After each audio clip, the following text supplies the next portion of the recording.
June 2వ తారీఖున గద్వాల జిల్లాలో జరిగిన డిస్ట్రిక్ట్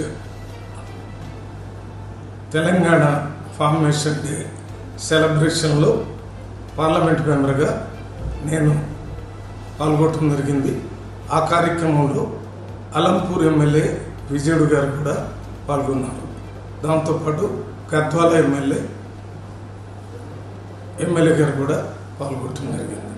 ఈ కార్యక్రమం అయిన తర్వాత ఎమ్మెల్యే గారి ఇంటికి టీ తాగటానికి వెళ్ళటం జరిగింది. అక్కడ నుంచి సరిత కంటెస్టెడ్ ఎమ్మెల్యే ఇంటి దగ్గర కూడా టీ తాగటానికి వెళ్ళాము. ఈ కార్యక్రమాల్లో విజయుడు ఎమ్మెల్యే కూడా పాల్గొనడం జరిగింది.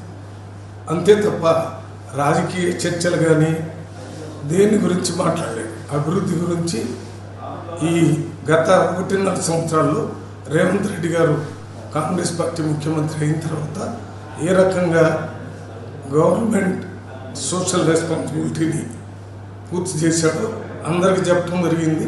అందులో ఆ ఎమ్మెల్యే అలంపూర్ కూడా చెప్పడం జరిగింది. అంతకుమించి ఏ రకమైనటువంటి రాజకీయ చర్చలు జరగలేదు.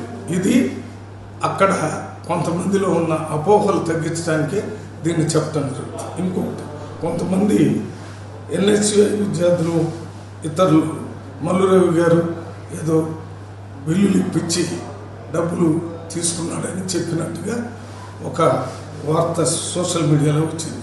నా రాజకీయ మొత్తంలో దాదాపు 36 సంవత్సరాలు, నేను 1991లో ఎంపీ అయ్యాను, 98లో ఎంపీ అయ్యాను, మళ్ళీ మొన్న ఎంపీ అయ్యాను, ఈ మధ్యలో ఎమ్మెల్యే అయ్యాను, మళ్ళీ ప్రత్యేక ప్రతినిధిగా కూడా అయ్యాను.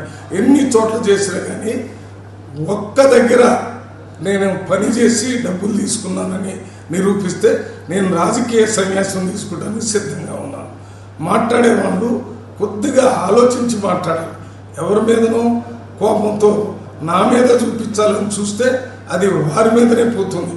సూర్యుడి మీద ఉన్నయాలని ఎవరైనా ప్రయత్నం చేస్తే అది తిరిగి వాళ్ళ ముఖం మీదనే పడిద్ది అన్నట్టుగా ఇది గుర్తించాలని చెప్తున్నాను.